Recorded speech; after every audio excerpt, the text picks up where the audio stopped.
All right, guys. Hello, and thank you for joining us on the Wichita Real Producers Beyond the Pages podcast. I'm Sam Luccherini, and we are here in studio with Trestle Media. So the talented Troy Trestle is your branding and videography guy. So give him a call if you want to get those videos created for you or your business. And I'm joined here with Realtor Todd Woodburn of Coldwell Banker and Jeff Christensen of Edward Jones. How are you? Good. So we're just going to dive right in, guys. So thank you both for being here. Thank you for your participation. Let's dive in. And today we're going to talk about financial planning, running 100-some races, a little bit of real estate and everything in between. So on that note, Jeff, tell us a little bit about yourself and why you invited Todd. Sure. So Jeff Christensen, I was born and raised in Wichita, went off to the Marine Corps for about 4 years and moved back home once I got done with that stint. That was back in 2001. And then started my career in financial services. So I started working at a local bank in the customer service department and then kind of worked my way up in that bank. And then in 2012, Edward Jones called and said, hey, we'd like to have you move over. And I told him no. And then a very good friend of mine called me and said, hey, this is a really good opportunity for you and your family. And so take a hard look at it before you dismiss it. Yeah, try again. Yeah, try again. And so took a hard look at it, and it's been a really good place to be. And Todd and I know each other because we like to hunt. And so my dad has an outdoor mentoring program, and I met Todd through that because Todd's been very active with different outdoor organizations, and I think we've been around chasing a few birds together around Kansas. So, absolutely. Okay. Yeah. Okay, that is cool. See, that's why we do this, because we're getting to know you. I mean, I thought I knew all that because we went to high school together, and I thought I didn't know that you had time for anything else other besides racing and real estate. So I love that. I've been changing that. Yeah. Okay. Very good. So on that note, tell us about that. Tell us a little bit about yourself and your history and what you're doing today.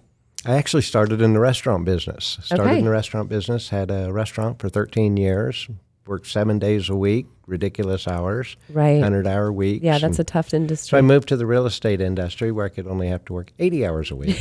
Yes, winning. After about 20 years of that, I thought, I don't have to work this hard anymore. No. And, made some good investments and so forth. So been slowing down over the last 7 or 8 years and enjoying time and enjoying family. And so your definition of enjoyment is very different from most people's definition of enjoyment, because how many races have you run, like with your legs? How many of those races? Well, I fondly call myself gimpy.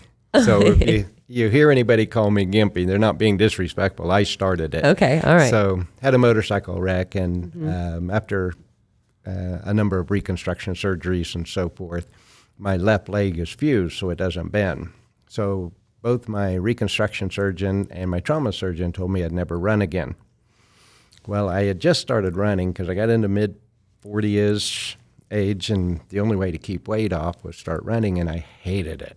Yeah. Hated running. I think most people would agree with you on that. After becoming a gimpy and having something to prove, I said, I'll never run again, huh? Yeah, watch this. And a friend of mine said, and you believed him? So I started running with her, and we started training, started running 5Ks and half marathons and a couple marathons, and it kind of got in my blood, and it was a great way to get out and clear my mind and have an opportunity to think of things and be creative without interruptions. Sure. Yeah, you can't be answering phones and texting when you're doing that. No. Yeah. Yeah. And it's all mental. And that's probably really strengthened your mental capacity as well. Yeah, it really is. So, because I know we just did a story on you in the magazine, and it was 140 races or 145. 145. Yeah, that's, whew. Got a couple more before the end of the year. Do you really? What's the coldest temperature you've ran in? Like 10 below wind chill factors. Oh my gosh. No, thank you. No, thank you. Jeff and I will be in a warm car cheering you on. How about that? They run a New Year's run. And on New Year's Eve, there's a run that's at 5 o'clock in El Dorado. And it's a pretty little run. Yeah, you could just leave Augusta or leave El Dorado and go right and cheer him on. Yeah. And then it has a midnight run, so you're running over the midnight hour. Starts like 11:45 and so forth. And it used to run down the banks of Century too, which was really nice because if it was windy, then you were protected from the wind because you were down below ground level. And then another one the next morning. Those were both 5Ks, and we had a half marathon New Year's Day morning. So in less than 17 hours, you run 3 races. And so it was a lot of fun. Yeah. Are you doing that this year? I still haven't decided on that one yet. Okay. I've still got to make that commitment here in the next week or so. Yep, you've got a little bit of time. And then my big problem is ice. I know all runners challenge with ice, but then you add a gimpy on ice and it's not pretty. Yeah, so, it's like a baby deer trying to stay. Stay up. Yeah, that would be awful. And I used to run the Super Bowl run every Super Bowl. And it was famous for having ice and snow on the ground. So I've kind of backed off of that one. That's smart. Yeah, because injuries just get worse and worse as we age. Yeah. They just take longer to heal. Okay. And even in the few years that I've been in it, I've been running about 9 years as a gimpy. And those few years that I've been in it, there's been a lot more running clubs, a lot more races being offered. And so it's not hard to run 15, 20 races a year now. If you care to do so. They're offering, if you care to, that's the key, if you care to do so. I would rather be a cheerleader. Right. From the sidelines and just cheer you might make a cuter cheerleader than I would. Do I respect you? Yes, that's fun. That's good. Okay, so Jeff, let's talk a little bit about your industry and the success that you've experienced with Edward Jones. So what does a typical day look like for you? So typically I'm usually at the office around 7:30. I try and get there before the day starts so I can kind of get my thoughts organized. Megan's my branch partner. We'll meet first thing in the morning to talk through the day and any situations from the previous day that we need to make sure we address and things like that. That's awesome. Then really from there, it's meeting with clients and calling clients to talk through things that are relevant for them. Hey, this happened in the market and it affects you this way, so we need to make some tweaks this way. Or a lot of our practice is focused on planning and just planning for life events. So let's make sure that the things we talked about last time we met are actually followed up on. It's really important to have, your estate planning done. So I know you said you want to do that, and nobody ever likes coming in and talking about that kind of stuff, but it's important. That's right. You could have the hard conversations. Yeah, have those hard conversations and just really talk about what they care about and what their values are. So those are reflected in those plans and in the things that we're doing for them. So yeah. That's awesome. It sounds very organized, very systematic. I try to be because I don't like the I like coming in and being able to know exactly what I'm doing, exactly what's going to happen. What needs to be accomplished. Exactly what activities I need to do to help feel successful for that day and go from there. Yeah, so I like that. What is your 5-year plan with your Edward Jones company? So the neat thing about Edward Jones is there's some really good leadership opportunities within Edward Jones that they do. So all of the leaders that are in there, at least the field-based leaderships, are all volunteer roles. And so there's a lot of great opportunities that way that I can participate in. Most recently was our recruiting leader. So I helped recruit financial advisors into the firm. Yeah. Right now, I coached some of our top teams. So they have different levels, and the top levels, I help coach those in the Wichita area. I love doing that kind of stuff, and I'd love to keep doing that more often. Just coaching and mentoring is a big part of that. Yeah. And then obviously growing the business as well. So we have some targets there for, we have this much in assets under care, and we'd like to be here in a year and 5 years and 10 years. And so those are goals as well. But a lot of it focuses on just giving back, not only to the communities, but also to the firm and the advisors that are here. So I love that. What is the benefit of, say, a realtor or a 1099?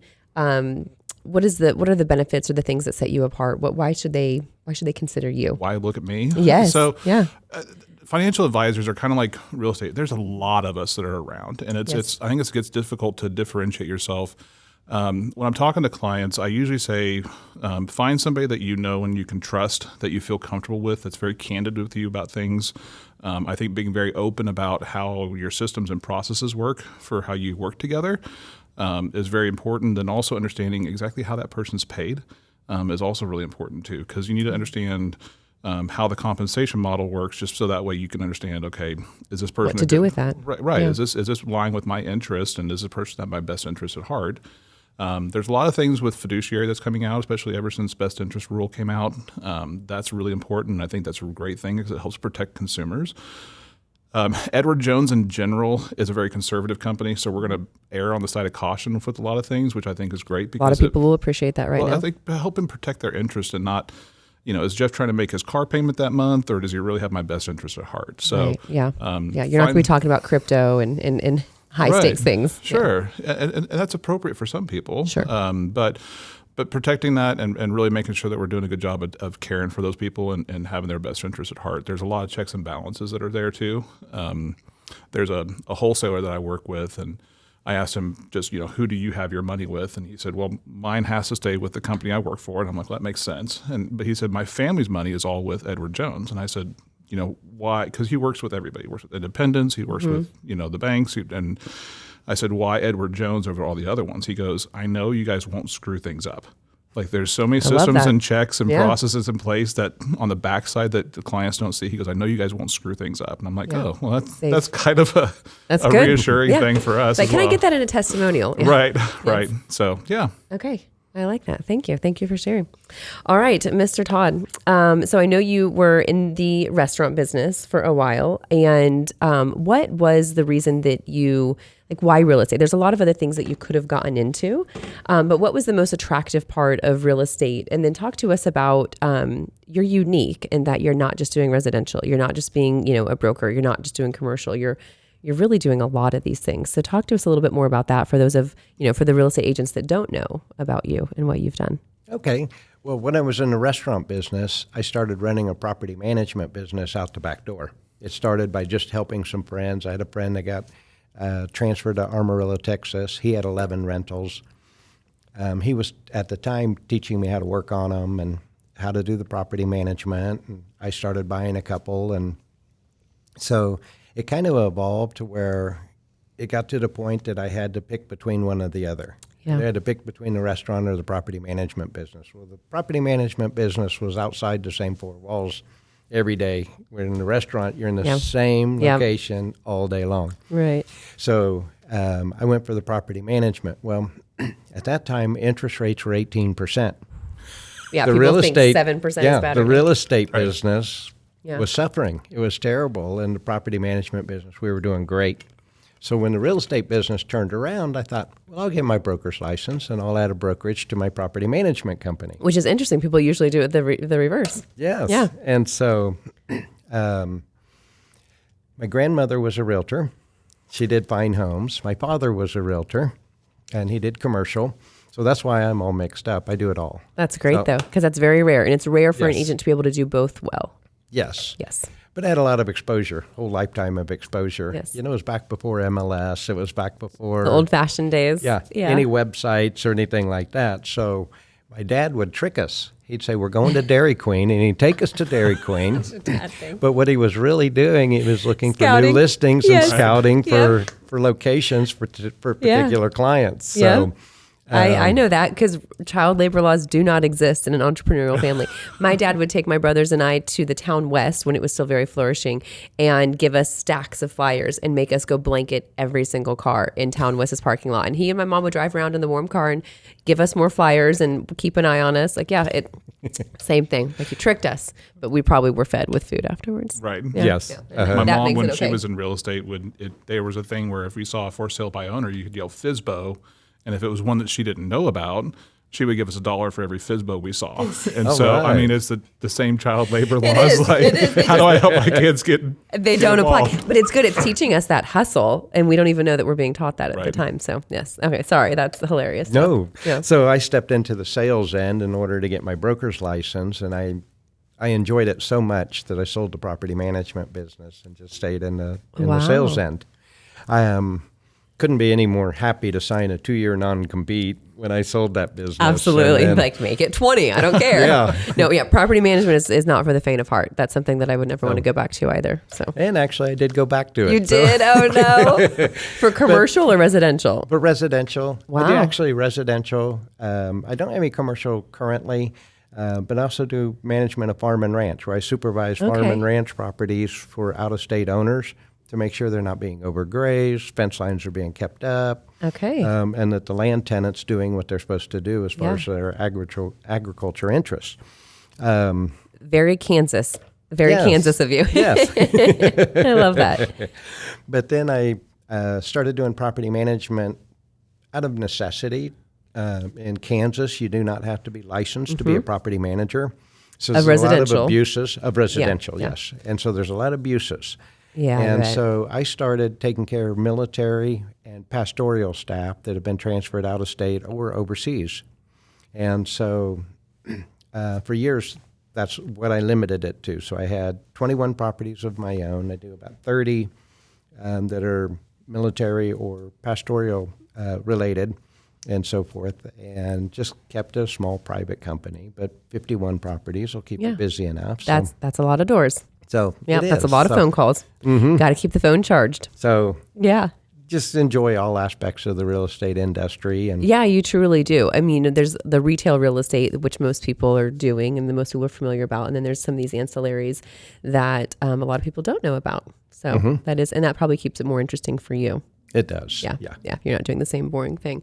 Talk to us a little bit about this hunting thing, because I didn't realize you were doing that. Are you managing any hunting ground as well, or is that just something you guys do just for fun? No, I do manage some hunting ground as well, but I met Jeff and Mike, his father, through sporting banquets, sportsmen's organizations. Quail Forever, Quail Decks Unlimited, Rocky Mountain Elk, that kind of stuff. So we worked on committees setting up the banquets and their fundraiser for the year, and putting the whole packages together and the whole dinner night and so forth. And you create some great relationships through that. Yeah. You meet a lot of other like-minded people. Right. Yeah. And so it's for encouraging wildlife and the benefit of wildlife, and introducing children into hunting and shooting, and whether it's target or whether it's skeet shooting or whether it's actual hunting and so forth. So it's a great learning experience, and it carries on a long tradition that many of us had as families growing up, and it's much fewer and farther in between these days. So it is. Yeah, everyone's glued to technology, and I think it's better to be out there. So what season? Are we in deer season right now? Yes, we are. In the beginning through of next December? Sunday. Okay. The rifle. Okay.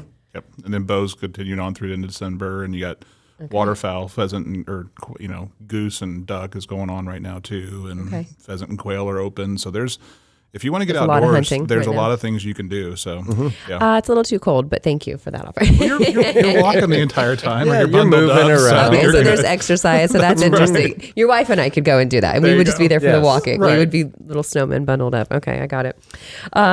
Maybe a little goose hunting. We used to have a friend that had a boat, and it had a spring-loaded cover that came over the top, and every hunter had a little heater in front of them. Okay, that sounds a little bit more up my alley. Breakfast burritos. Okay, all right, and then it was terrible when you had to drop your burrito to get up and shoot. I wouldn't. I'd be like, "Hey, Todd, look, you take care of that. I'm going to keep eating." So that's interesting that you would go hunt from the water. I mean, here in Kansas, I always envision just hunting from land, unless you're fishing. Of course, you're. Okay, there's a lot. That's all right. Orange isn't my color.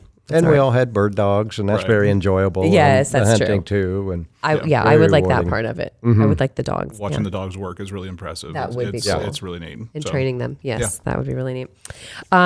Jeff, what is an unusual habit or an absurd thing that you love? It's cooking, and I'm weird about it because there's not anything that I don't go try to make and do. So, I mean, we do Korean food, we do Japanese. It doesn't really matter what it is. If I find something I like, I'll go figure out how to try to make it. So, are you getting on Pinterest to find these out? Are you Googling? So watching Food Network? I don't do Food Network a lot. There's a lot of. We go to a restaurant and we'll try something, and we usually try something new. So Thanksgiving, my family had the flu go through the family. So, traditional chicken noodle soup, but I was like, we love pho. And so I made pho at home. And it's not hard to make. It's just making the broth and things like that. But healthy. Well, and learning the process. And YouTube is incredibly helpful for that. So we love YouTube. I'll typically watch several different videos from several different people saying, okay, here's how you do it. And there's shortcuts that people take, and I go, I don't want to do that because I can see how that would ruin it or affect it or whatever. So, but doing a lot of research on YouTube and things like that, and just reading different recipes. But if we go to a restaurant and try something, we usually try and replicate it if it's something that's really good. Like that at home. So, my wife, one time in Kansas City, there's a place called 3rd Street Social up in Lee Summit, in that area, and they had these Korean street tacos. So it was bulgogi and a pickled daikon and pickled carrots and. I mean, sounds complicated. But it was actually, so she goes, you need to try these so that you can make them at home. So on our way home, we actually stopped by and picked up 3 orders of them, but they're $12 or $13 a pop for 3 little tacos. I'm like, that's ridiculous. I don't want to pay that anymore. But I'll go figure out how to make it myself. And so a little unusual, but it's Yeah. you go pick it apart and try it. And I like it. so God bless you. I do not have that desire, but that's I like that. Okay.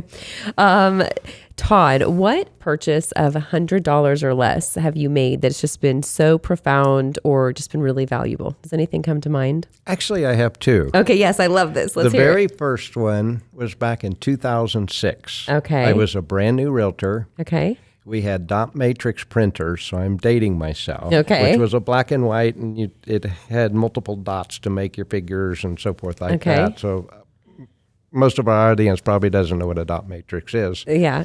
But I had an agent in my office that had a Hewlett-Packard color printer. He was the only one I knew in the industry that had a color printer, and he was upgrading his. Okay. Wow. Okay. He So- was serious about his printers. He sold me this used one for $100. Okay.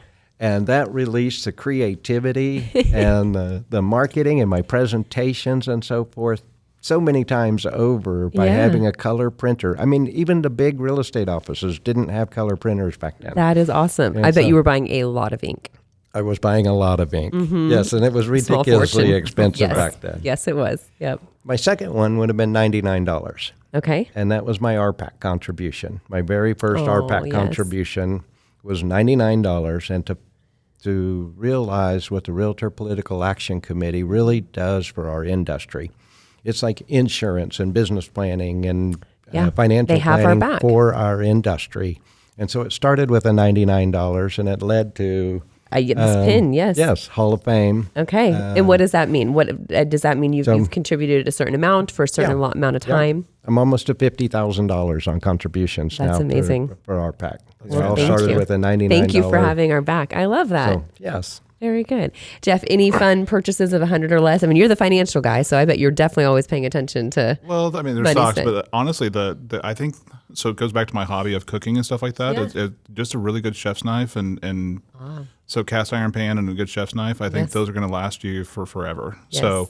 That's right. We splurged whenever there's a place called Cooking at Bonnie's that was here in town, and when she was closing and moving to, I think she moved to Tennessee.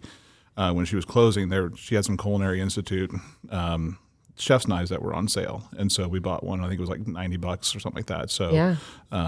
those kind of things will last you a lifetime if you take care of them. So Right. yeah. Yeah.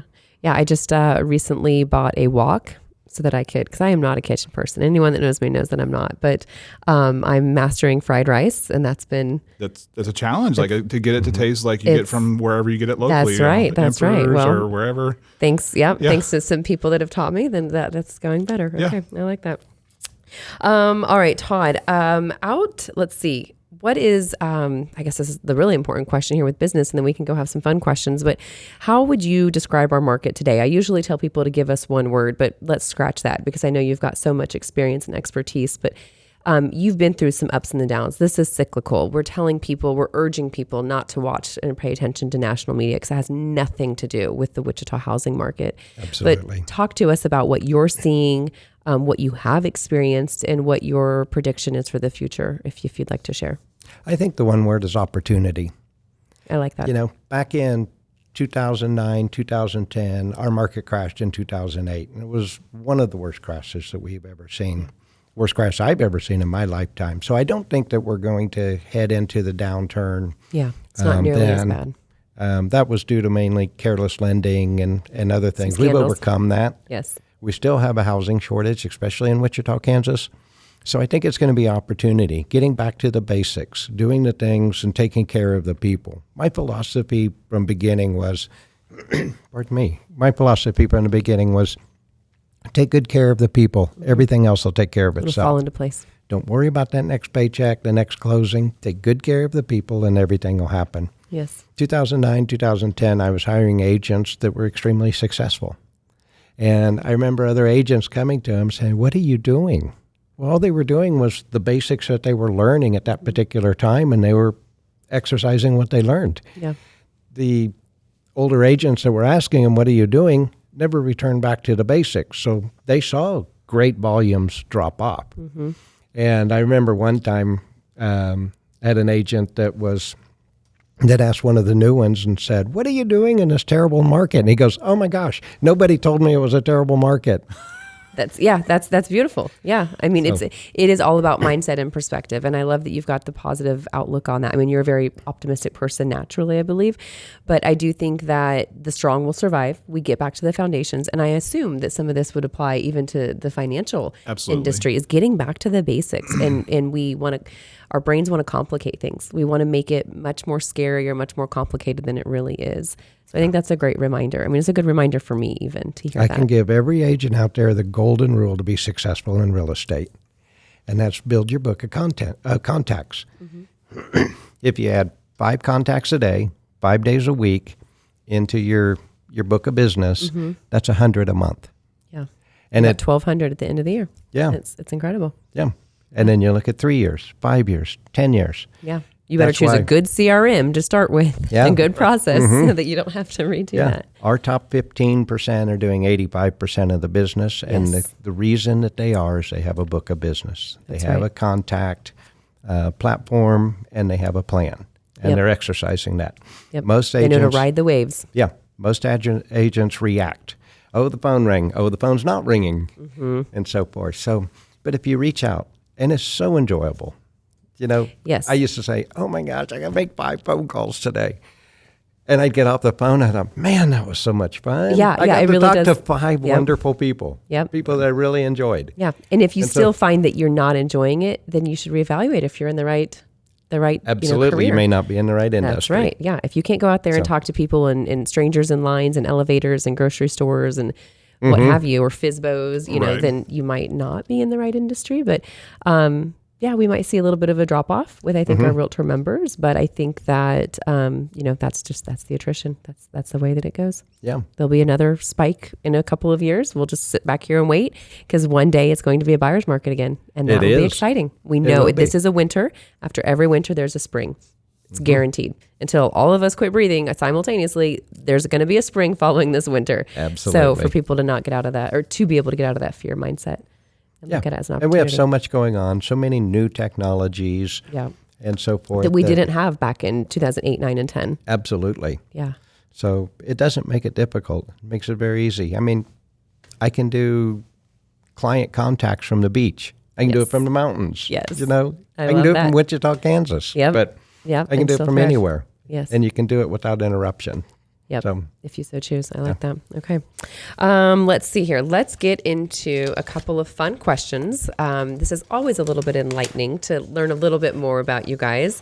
Was there anything else that you guys wanted to add? Anything that you, Jeff, you specifically would like to share with the real estate industry about you or your business? So I think that one of the things that when you're working with people, their finances play a huge role in qualifying and understanding how their portfolios work, you know, whether it's a real estate portfolio, mutual funds, stocks, things like that. So working with a good financial advisor to help out with, you know, what are those opportunities, where can we take advantage of things? There's different creative ways that we can do things with real estate agents. I had a client of mine who he started investing when he was 15. And he's in his 60s now, but he has a really has a sizable portfolio, but he loves real estate. He's a very handy person, loves working on things, fixing things up. So he flips houses. And a lot of times we use, margin to help do cash purchases and stuff like that. And helping real estate agents understand just, how to partner with us, I think is very important. Yeah. There's a lot of tools out there that they don't know about. There's a ton of things. And so I think whenever sometimes we get blinders on as far as how we work and how we operate, and just saying, okay, are there creative ways that we can do different things that are just outside of what we normally do? Right. Yeah. You don't have to have $1 million before we have to pick up the phone and call you. We could be $50,000 a year income person. Yeah, absolutely. Yes. And I think that's the biggest limiting belief. Sure. And then I think a lot of times too, if you have people that are in transition, their financial advisor needs to play a role in that time. So if it's protect them. Yeah. So it just, if we're transitioning, if we're buying a bigger house, if we're downsizing, whatever those life circumstances that bring you to buying or selling houses, typically that's a life event that your financial advisor needs to be involved with. Yeah, makes sense. I mean, it's wise. Yeah. So that'd be one of the ways I would say make sure you're partnering, and just encourage people to say, reach out to your financial advisor, because I know this is a time of transition for you. Even if it's, I'm buying my retirement house, or I'm upgrading my house and I'm finally getting there because I got the nice promotion or whatever, or, whatever life event leads you guys to do this. We added on to the family, so we need a bigger house, right? Or, my parents recently sold their house because they finally realized that I'm probably not moving back in with them. So they downsized. Yes, I'm officially adulting. So right. Yes, yeah. They downsized. Yeah, it's and safe. so, but all of those are life events that your financial advisor probably needs to be involved with at least some way and just understand and know how they affect things. So That makes sense. Yeah. Well, thank you for that. Okay. Well, and you can probably help a lot with tax benefits and too. You're talking about 1099 Oh, yeah. recipients, and Yes. so there's just so much that you can do as a 1099 employee that you can't do as a W-2 employee. And I think it's just understanding what those things are and just how they benefit you, and then understanding like what things are beneficial to me for what my goals are, right? So sometimes saving in retirement plans is a great thing, but that may not free up enough liquid funds for you to be able to go do Right. Live some the of life you need to right now. or some of the real estate stuff that you want to do, Yep. because it's hard to tap into those things. So as a 1099 employee, there's so much that we can help out with on that side of things. So That's good to know. Yeah, I think it might take them a few years to figure that out, or have some bad, tax payments or penalties before they say, okay, it's time for me to, surround myself with some experts and rely on this and help, grow. yeah, move and I think forward. that's part of it, is just making sure you're surrounding yourself with a really good team Yes. of people. I usually say a good person for finance, an attorney, real estate, CPA. I mean, those are part of your team. And if you're trying to do everything at one time, sometimes you don't ever see the other opportunities that are out there. That's right. So- yeah. Yep. That time and that money is well spent to surround Right. yourself with those experts. Yep. Yeah, I agree. Thank you. Well, let's have a quick little fun questions. And I did some of these specifically for you because I knew that you're an athlete. So would you rather have to sit in that's using that term loosely. I know. I mean, 145 races, Todd. I definitely say that's an athlete. Would you rather have to sit in a hot sauna every day or a cold plunge every day for the rest of your life? I'm getting too old for the cold plunge. Give me the sauna. Okay. All right, Jeff. Definitely a sauna. Okay. All right. There's so many benefits to cold plunge. I hate it too, but just saying. There is. Would you rather move to a new city every week or always have to stay planted in Wichita? I think I'd have to take the new city every week. Okay. Yeah. As much as I you want to hate go run in moving, every city. Yes, maybe. Well, I know some good movers in town, so you're covered. I'm the opposite. I'd love to Yeah. stay here. I think Yeah. there's so much to do here in Wichita. I don't think that Yeah. you can never, there's a lot of wonderful things to do here in Wichita. Yeah, and and we're the growing and surrounding changing. area. From Yeah. when we were in high school Oh, yeah. and what our children now have in high school, it's a 180. Yeah. Would you rather be able to go back in time or tell the future? Definitely the future. Okay. If you could go back in time and make a few adjustments, I think we all would want that. But Yeah. but we've already been there. Yeah. So Yeah, let's we've see learned what's those ahead. lessons. Let's see what the future holds, and because it's prepare. exciting and it's There's opportunity. yes, That's, opportunity. That's the word of the day. I love you. it. Jeff, which one would So, you? I'm the opposite. That's Todd okay. again. So that's okay. That's why we ask these, because it's always insightful. Well, so I think that there's a lot that you could, if you go back with the knowledge that you have today, and Yes. there's a lot of things in your Now, life that's that a you good could point. probably Yes. improve on, relationships that you Start could probably, investing at 15. That would be Right. fantastic. Yes. When things IPO, be like, I would have bought Amazon back in 2000 or whatever. Absolutely. Yes. So wish. there's things that way, but even like relationally, I think there's a lot of Yes. things relationally that I think would, if I'm older and wiser now, and I'd handle differently. So Of course. yes. I know. Yeah. Youth is wasted on the young. That's for sure. Would you rather live in a new build or a 100-year-old house? I've done the 100-year-old house. Been there, done that. Okay. And the maintenance and constant work and so forth. I have rentals that I can spend that time on. That's so, right. Yes, I'll take the new build. Okay. Fair. And I'm going to agree this time. Okay, I I'll- like Right. it. Yeah. There you go. Yeah. the I'm new not build. the handy person. I don't want to spend all my time doing Right. maintenance and everything like that. I love the character of them. I think there's some really cool things. But Yes. why not build that character into whatever? Well, new you've got home- it in your business, in your Right. office. It's Yeah. gorgeous. All the brick and the old. Oh yeah. And the conference table. I don't know if you Yes. saw that too. Yes. But yeah. So, but I love those kind of things. So just take the things that you like from the older stuff and There you go. eliminate the maintenance and just Yes. do it in a new build. Absolutely. That's a hack. I like it. Last question here. Would you rather lose the ability to read or the ability to write? That's a tough one because the ability to read gives you the creation. It gives you other people's experiences. Yeah. But losing the opportunity to write takes away from your creativity Yeah. and new directions and new thoughts. So I'd probably have to take away from the ability to read. Okay. All right. What would you do? I'm kind of with Todd on this. I mean, Okay.